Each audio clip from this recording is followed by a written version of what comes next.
God, I swear I'm gonna get a cameraman one of these days.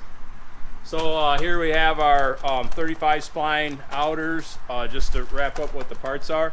The parts cost about 120 a side. I got them at Jeepers Creepers. Big shout out to Kevin Vents, helping me out, getting me the parts at short notice. I did not spring for the Yukon ones. I think they were like 2 something. These are the I forget the name, American Axle or something like that. So you know, budget Jeep, so I do what I can. So I think they cost $120. I didn't ask them for a discount. You're kind of a piece of crap if you do. I just go in and tell him what I need, and he gets it for me, and I don't really worry about if it's a discount or not. I'm sure he helps me out every now and then. I've been a customer for 15 years. Yeah, so anyways, we're gonna jump into this.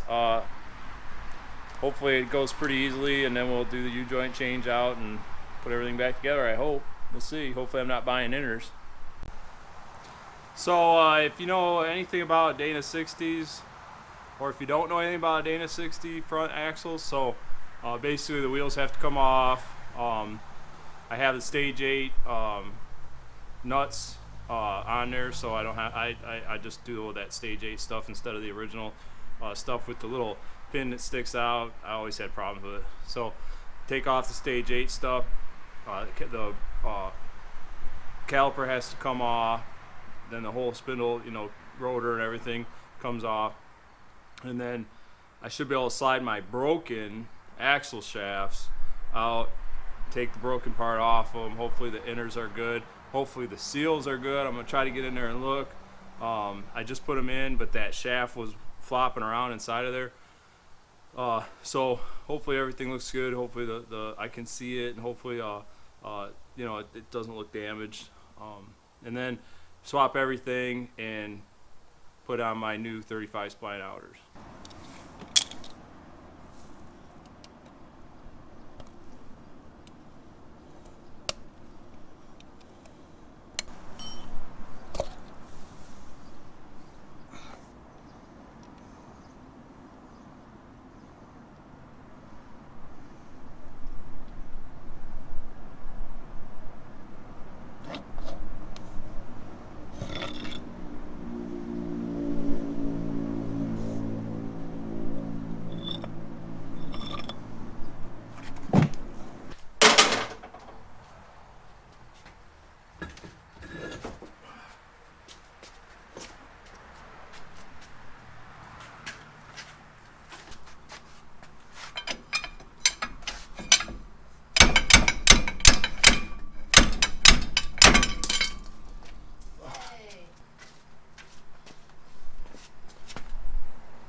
So I'm in the final steps of my Dana 60 35 spline upgrade, and that includes the outer axle shafts, which went together so far perfect, no issues.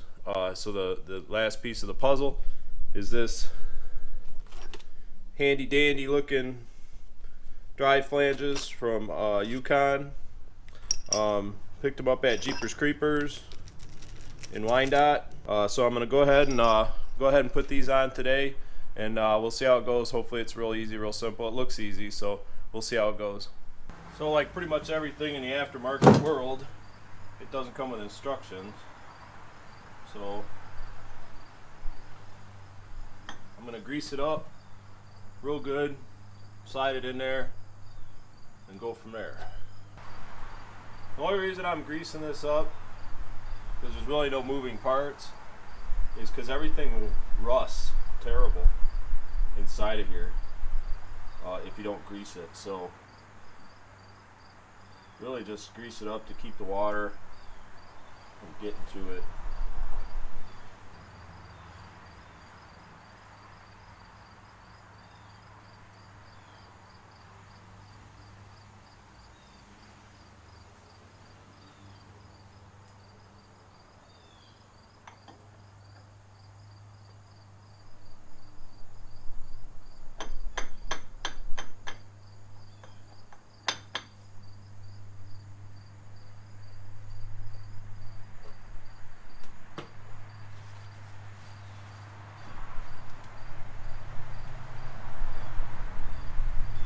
That goes in.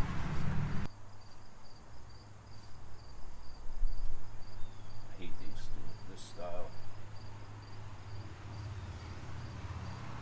Probably a trick to this that I don't know. Okay, so I'd be honest, I had to stop and kind of look at this to figure out where that spacer went. It may seem stupid, but it's not apparent. So I'm being honest with you guys, I had to take a minute and look around and look up, try to find instructions on where that spacer went, only because I put things together wrong and had to take it back apart because I thought I knew what I was doing.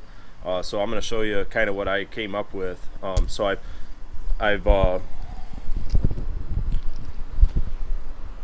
I put on the outer snap ring for the axle shaft, and when you tighten up the cap, it's going to pull this against this. That's what kind of pulls your axle shaft outward and keeps it there when you're turning and stuff. So looking at the spacer, if I had the spacer, to me I guess it would only go in one spot. It either goes on the inside of the snap ring or the outside of the snap ring. So in my head, if the spacer wasn't there, it would be pulling this against this snap ring right here.